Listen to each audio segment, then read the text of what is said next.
Hello everybody. Welcome to Monday Night Live. How's everyone doing out there? Okay? Alright. Let's get to it. I had one question actually on how the Fulton's card wallet worked. So let me go over that quickly. It's all north of Cordovan, so it's embossed, numbered to 13. And then you have this elastic strap here, which when not in use, flips around to the back and it's doesn't do anything. You have the October engraving, and then you have a credit card wallet here, and then cash. And then when you're ready to use your elastic, there you go. You can strap your playing card deck to it. So there's a couple more of those left. That's that. Some people were confused by how it worked, but this is an old design that actually Dan Buck came up with. So Dan and I worked on wallets for a couple years, testing them, etc. And then this was absolutely the best design for a slim card wallet that carried a deck of playing cards as well. So cards on cards on cards. That's that. So the rest of those are available on my site. Free shipping over 75 bucks. And what we really want to talk about tonight is this. City of the Angles. This is about, I don't know, 9 years in the making. Maybe not that long, maybe 7.5 years. But this is the book that the Bucks and I spent a lot of time working on. It's kind of our ode to cardistry, our ode to playing cards, our ode to Los Angeles. My love of film noir, photography, all shot on film. It's kind of a narrative in disguise. It's a limited edition book that should be out very soon. Again, all shot on film, all hand process by me. Shot with Dave and I actually. And what we did was, it was a very uncertain time. I think it was 2011 or 2012, and we were kind of just running D&D, the old D&D empire in Hollywood, California. And we would work all day long at the office, product photos, working with artists, getting decks made, getting decks printed. And it was kind of an unknown zone. We were kind of just still doing all the D&D decks. We wanted to start producing more decks. Almost what Art of Play is now, we kind of had ideas for back then, but this is pre-Instagram. This is back in the day of Facebook and just your website. And we wanted to kind of grow cardistry, playing cards, art all in one to a larger audience. But it wasn't as easy as it is now. There's no Shopify, no Instagram. So you just had cool magic shops like Magic Apple. Brent runs that in Los Angeles. So we would have events there. But at night, we were just kind of burnt out on everything, and we just would troll the city. We would be Union Station, Philippe, French Dip, Chinatown, my old stomping ground, and we would just spend our nights wandering around LA, coming up with card and photo opportunities, and they kind of meshed into this book, which was rolls and rolls and rolls of film. At the time, began with no direction, and then turned into quite a direction. And then we ended up making like little trips out to locations we wanted to go to. And it just is kind of the Bucks at their prime. I mean, the Bucks are always going to be at their prime, depending on what they do. But I'm talking about like Cardistry, Buck, Prime. Maybe you have the trilogy and maybe you have City of the Angles. I mean, I think those are going to be the two eras to me in terms of Buck, Cardistry, Prime. When they didn't have so much to do that they couldn't just do cardistry all day, this was probably the last era of that. And we put our heart and soul into this book. And finally, I laid the complete thing out about, 4 months ago. And then we were just working on finding a printer. I wanted to print in the USA and just have it, top quality. It's about 90 pages. It's nice to see our names there together after all these years and the beginnings of what is now a common industry, which was very uncommon when it began with the Smoke and Mirrors, era, and before that, before Smoke and Mirrors. But this is it. There'll be 52 of them signed by Dan, Dave, and I, which is a very difficult feat because we're all kind of triangulated now. We can't just call each other up and, you know, get in the Honda Civic and pick one another up. We have different lives, family obligations, work obligations, etc. But it is nice to see, you know, the old logos just so intertwined here again. Sounds weird, but it's a very special project. I mean, Dan and Dave, I've never seen them as excited over a project as this when it was finished. You know, City of the Angles, so it's got just a lot to look at. I mean, if you're into cardistry, if you're into cards, if you're into photography, if you're into art, if you want a coffee table book, if you want, you know, something, it's just a rad era. I mean, it's a complete, just a picture-in-picture of what our life was. And I want to read you now, Dave. I'll read you Dave's passage in here. I'll save the rest for a surprise when you get the book, which I hope you all do. But Dave's writing in here is very special, I think. Let's go for a walk. Look around. Look closely. Look closer. Did you know that? Now stand over there and splay the cards. Hold it. Got it. Our walks with Brad were both lessons in arcane knowledge, the history of this, the origin of that, the inside information on anything, but usually art, and a way of exploring each of our practices in new and inspiring environments. The details are blurry, but the following photographs reveal a time occupied with surreal moments of wonder and unfathomable creative expression. His lens, our cards, the decisive moment, immortalized in a harmony of light and shadow. That's Dave's passage. I loved it. And when we were writing the passages too, like Dan and I were done very, very quickly. And then Dave was, you know, turning the wheels, I guess, for a while. And then when he came back with that, I was impressed. Hey, Jackson Robinson, the greatest artist and bourbon drinker that the world may have ever known. So, City of the Angles, it should be out, I don't know, maybe in a week, maybe on the Founders Day, I don't know. But it'll be on Art of Play. There's not a whole bunch of them. It's a one-shot printing, so if you get it, you get it. Don't let it turn into an Uzumaki where the price is up and up and up. It's about 88, 90 pages. Just, I mean, and I'm not saying it because I'm involved. I mean, I would never do that. But just, if you like cards, if you like good stuff, you'll buy it. The printing is amazing too, and I'm a stickler with printing. When I did Helder's Secret Language, I mean, Helder and I were on, you know, email all the time with the printer, just getting black super rich, yeah, just the contrast ratio perfect, and it was a pain in the ass. It was a lot of sleepless nights. It was a lot of everything. But this printing is top notch. This is back in the, is this a Jackson? Is this the King's Wild tally-ho right there? Is that the Scarlet back? I'm not sure. It could be. Maybe it was pre-King's Wild. I'm not sure. But yeah, it's also like kind of a bygone era of Los Angeles, and it sounds like a joke saying that because it's not that long ago. But LA's changed a lot even since then. A lot of the places we shot at, a lot of the things we did, you cannot do today. You cannot go near. They're gone. It's kind of the last tailwind of the great era of LA. You know, my era of LA. My grandma and grandpa's era of LA. My grandma's twin brother was a marketing director for multiple studios in LA. My great-grandfather's Masonic ring was pawned for LSD in North Hollywood. Long family history culminating in this book. Don't the tally-hos look great? I mean, Jackson will agree.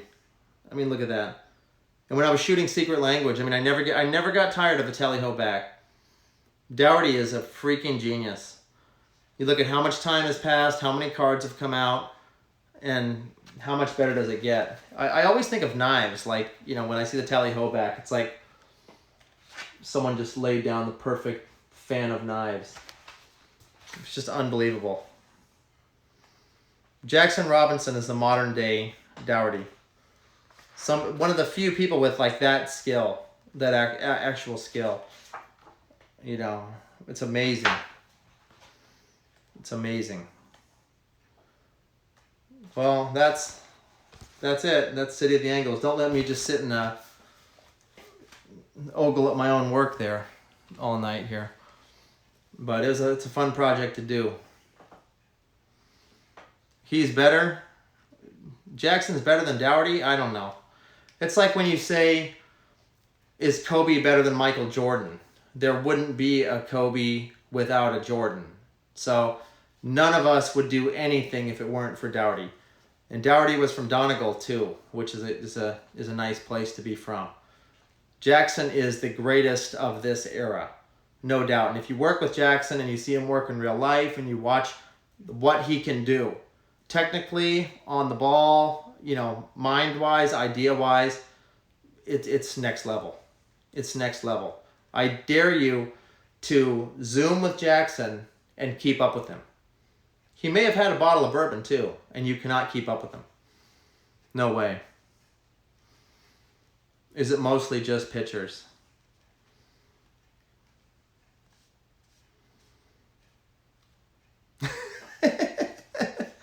Any questions? Clip joint still my #1 deck. Hey, thank you so much, Calvin. It's still mine too. And this is going to be the year of the clip joint. So the beginning of 2011 will be the 10th anniversary of clip joint. It was in kind of the gestation period before that. I mean, for God's sake, Ace Fulton deck is like 8.5, 9 years old now. So clip joint, we have Noir and White Jazz, which are the sequels to clip joint. They're on the line. They're going to be coming out very soon. We have the Vertigo Fog clip joint, the gray clip joint with the black back. We have a King's Wild clip joint, which is mind-blowing. If you like the original clip joint, you're going to love Noir and White Jazz. If you see the King's Wild, Fulton's clip joint, it's like taking, a turn into the Twilight Zone. It's unreal. It's absolutely unreal. That'll be out next year. A lot more surprises, a lot of new, a lot of new decks. A direct reprint of clip joint, I'm not sure. I'm really not sure. It's hard to replicate, first of all. That stock, that it's just hard to replicate technically now. The old clip joint, I mean, I have a deck sitting over there that's literally like one of the first off the line that, was sent to me before.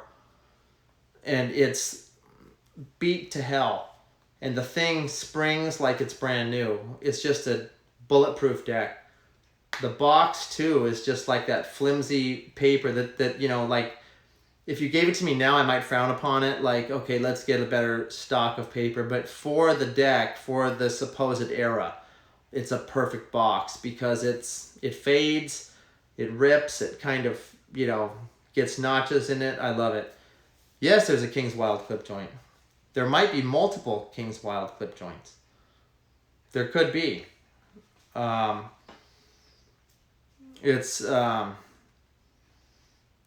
King's Wild clip joint is going to be completely reimagined. The idea behind what Jackson and I talk about when we're working together for King's Wild clip joint is, what if I had Doc's DeLorean? I got it up to 88. I didn't hit the Fox photo booth, so I didn't have Jackson's bourbon. And what if I didn't work with Dan Phillips? What if I had the same ideas, the same pitch, a little age thrown in, a little bit of things I wanted to kind of have a different thought on, and I was able to work with Jackson for the first time around, instead of DLP, Dan Phillips. And just working with Jackson's interesting because you get 21.1 gigawatts. And it's funny too because I came with the idea with clip joint after hitting my head. So there. I mean, the Back to the Future reference is perfect. But when you're pitching it all to Jackson, he sees it completely differently than Dan Phillips. Both of them left-handed, except Dan is a Leo and Jackson's a Pisces. And I'm a Pisces, so there's a weird astrology. I know Jackson's really into astrology too. He spends most of his nights reading astrology. Most people don't know that, but I think this has to do with it. The stock was the best on clip joint, no joke. Mine are still beaten up. Yeah, it's crazy. It absolutely is crazy. I don't know how to replicate it. I don't think you can. It was just a perfect... And again, I'm not just saying it to, you know, diddle myself. It's one of those decks that every kind of deck I get, I beat up, I do this. I know which ones are a little better, a little worse, a little flimsier, little whatever. And clip joint just has the magic.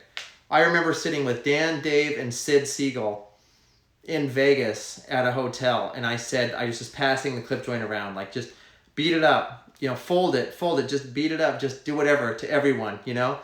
And the deck is just, it's indestructible. It's probably the best value you could have ever bought in playing cards. I mean, what was clip joint when it came out? It was like $7. Maybe, oh, if Obed is still here, he'll know. I think it was $7. When Smoke and Mirrors came out, they were $5.98. The original Smoke and Mirrors were $5.98. And I think clip joint was at $7. And the big debate we had about clip joint was, can you release a deck without showing what the back design looks like? Remember, because the clip joint box has, you know, the atmosphere logo. It doesn't show you what the cards look like. And back then there wasn't Instagram, there was Facebook. You couldn't do a video like this and talk to people that easily. I mean, there was YouTube, but it was hard to get an audience. And I remember at one point at the D&D YouTube, we had built up like a lot of followers with the help of Alejandro. And then YouTube flagged us for some kind of fraud. Like there was some kind of fraud thing, and they shut our YouTube down, and then we couldn't post anything. I mean, it was just so small time back then. You really only had one outlet, and that was it. But yeah, definitely Jackson and I are doing a new clip joint. It's like being rebirthed. The original brick box is rad. I love the brick box. Watch, let me get this real quick.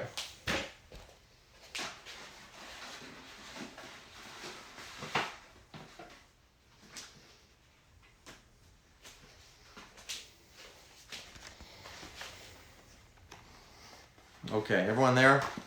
Everyone go to sleep? I have this on my shelf, like some brick box that was just smashed to hell. And I think I have like maybe number 37 of the Jeff Trish Private Reserve, the old D&D Private Reserve. And I have a prototype box of Ace Fulton in it. So this is non-embossed. This was like the old USPCC dummy box. So this is the first, literally the first Ace Fultons ever made. Totally, I didn't even know I had this until just now. Let's see what it looks like, if it's one of those jumbo. No, the color's lighter though. It's definitely lighter, but it doesn't have the jumbos.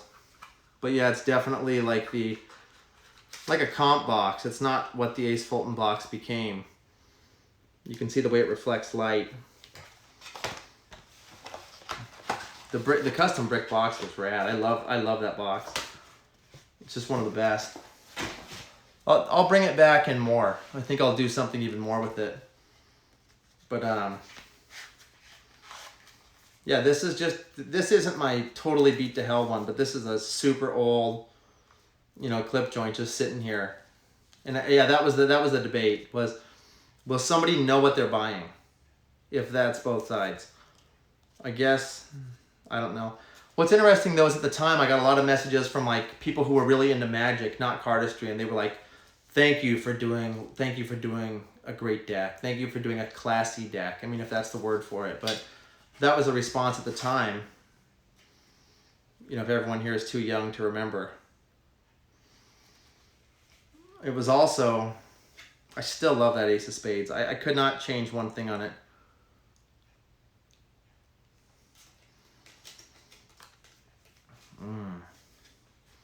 And I love the one-off pip. If I could talk to myself 10 years back, I would say, you know what, Brad? That is a freaking great idea. Wait till someone rips you off. That's what I would have said to myself. That's a great... I still like it. You know, sometimes you look back at like old stuff you were involved with or helped, you know, do, etc. And you were like, why did I do that? That was stupid. But yeah, the pips on this, I love them. I still love them. I love the, with the Joker.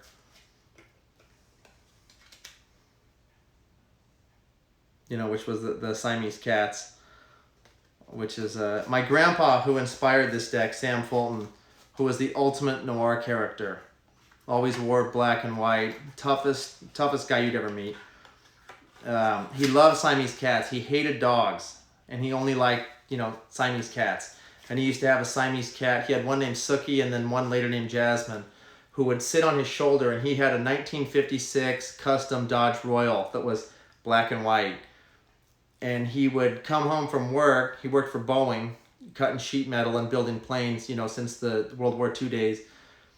And he would sit down and he would whistle, and the Siamese cat would jump on his shoulder, and he would take the cat in the car and drive it to Arby's, roast beef, and get the cat a roast beef sandwich, and it would eat it in the car, and then he would feed it at the table. And he hated dogs. He used to kick at dogs whenever he walked by dogs. He only liked cats. I don't know. He's a counterculture guy back then. But yeah, that my deck was dedicated to my grandpa, who was my who raised me. But yeah, that's the revisitation of the clip joint. And it's funny how flimsy these boxes were, like back in the USPCC days. I mean, they're nothing like, the box you're going to do today, but it just works. It works for me. I wouldn't change a thing about it. Even the foiling, which is like kind of a light foil compared to like an emboss or a deboss, but it works. I don't know. I'm happy with it anyway. But yeah, Jackson's going to be doing that. Then White Jazz and Noir, should be out end of the month. Remember, they were supposed to be out pre-C word. I can't use the C word. I don't like the word, but something that shut down certain businesses. So White Jazz and Noir should already be instant vintage. They should be almost a year old by now, but no, they're going to be out by the end of the month, I believe, or the beginning of December. And White Jazz and Noir I'm happy with them. I'm happy with what Jackson's doing. We got the whole noir theme going tonight.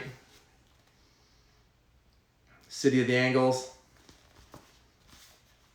Sometimes you try to take a photo and you think like you want to make it look old or vintage. And I took this photo in maybe 2011. I don't know, but you can see Bunker Hill, the old police station. If you've ever seen one of my favorite movies, Crime Wave from 1955, you'll see a newly built, police office in there with Sterling Hayden beating some ass in that building. But this photo, I don't remember taking it. It feels old. It feels like I ripped it off of some old, like this, the History of Los Angeles book. But yeah, Dan, Dave, and I had rode Angel's Flight back and forth, and this was when Angel's Flight had just reopened. If anybody is from Los Angeles, Angel's Flight was pretty wonky for a long time, and at one point it had went off the rail, and I don't know if someone was killed or injured, but it was closed for, a decade. Kind of like Griffith Observatory was closed forever, and then Angel's Flight was closed. And Angel's Flight is the most beautiful orange you'll ever see in your life in person. And they had just reopened it that week. And so Dan, Dave, and I would just ride it back and forth, back and forth, back and forth. I think it was like cheap. It was like 10 cents or 20 cents. And we would just take photos in it, for hours. And the clerk there thought we were nuts. But we would just ride it back and forth. And then shortly after that, it had another malfunction and came off the track, and it was closed again. I think it was reopened at some point in the last year or so, but back then it was absolutely, hard to ride. We were so stoked to get on it. Angel's Flight, for anyone that doesn't know, it's a funicular that takes you up, the hill, so you don't have to walk vertically after you get off work and go up a set of stairs like you're in Pittsburgh. Pittsburgh's another city that has one of those that's amazing. But yeah, any questions? Anyone got any questions before I let you go and enjoy the rest of your Monday night, your case of the Mondays? I love this photo of Dan. That's Dan riding Angel's Flight right as it had reopened. And you can see the track in the back. Dan's doing some crazy stuff that he probably invented. Yeah, it's rad looking back through this. This is probably it.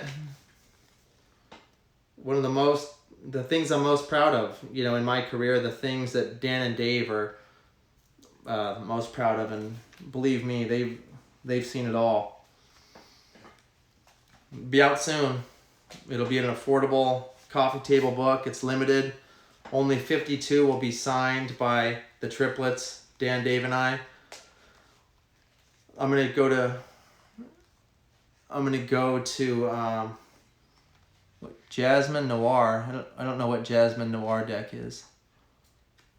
Did I show the Jasmine Noir? Like Jasmine tea? Like rub Jasmine tea on the Noir deck? I don't know what you're talking about.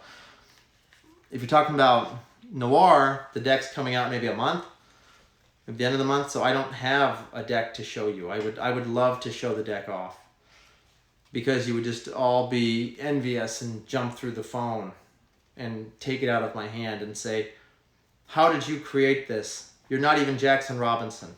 It's unfair that you made this deck, because we don't like you, but we love this work. I'm just kidding. My grandpa had a cat named Jasmine, and Jasmine was a Siamese cat that didn't like me, and she used to scratch the shit out of me, but she lived to be like 23, so she had a good life. Noir and White Jazz. So White Jazz will be the counterpart to Noir, both of which are coming. I think it's a countdown. I think it should be the next 30 days. Now this is just a prototype one-off I made, and this has elements from Noir on it, if you can see that. But if you like clip joint, you'll like Noir. If you were too young to like clip joint or too young to buy clip joint, you'll be stoked to get it. The card industry always changes. I mean, you have people just turning over, people just getting into it. You know, now there's people who actually just collect that aren't into Magic. Art into Cardistry. Yes, Art of Play will be releasing City of the Angles and White Jazz and Noir. Illustrated by Dan Phillips. I believe it's Dan Phillips' last deck that he ever completed. I'm not sure. We're working on one now, but it's not done. That's the last completed Dan Phillips deck, who's a bona fide recluse at this point. You know, so get it now before he goes J.D. Salinger status, and you have to kind of hunt down what happened to DLP, what happened to Dan Leashty Phillips. You can tag him all you want, Oside Dan, here on Instagram. When you get the deck, tag Oside Dan for everything, and we will see if he ever logs in again. Dan's fun to work with, though. I've had a lot of fun working with DLP, with Jackson. Jackson's probably gone. He's probably hanging out doing 20 decks at once. But yeah, like the card world's turned over so many times. I wonder how many people ordered the original. You know, I still get people who message me and who bought the original clip joint and who have it. And you know, I remember some names like Case and Rump. He was in there since the beginning. Ben Liu, Cardvolution. He was ordering stuff like back then. Fox, what's his name? The cardist, Fox, Matt Fox. He was like, it seemed like a baby, like he was 4 years old back then. He was ordering stuff back then, and a lot of other people have turned over. You know, some people have left, and then they message me now and say, hey, I'm just getting back into cardistry. I missed this, and this. What's the other deck of what? Dan Phillips did White Jazz and Noir. And he did Clip Joint, and he did Ace Fulton's, and he did Chinatown, and he did a bunch of old D&D shirts, and he did a lot of early D&D art, and he worked with Dave and I at the Apple Store, and he was there for kind of every step of the way as a silent partner, and now he designs video games, and he works on big titles, and he does a lot of that kind of stuff. And in the past, he, you know, worked with me on just about everything. And he's still one of my best friends. But no, Jackson is doing Fulton's Clip Joint. That's what Jackson will be doing. And some other stuff too. Jackson and I are working on actually quite a bit. A lot more than I knew even a week ago. But Jackson and I are doing a lot of stuff together, believe me. But that's about it. Have a great Monday night, everybody.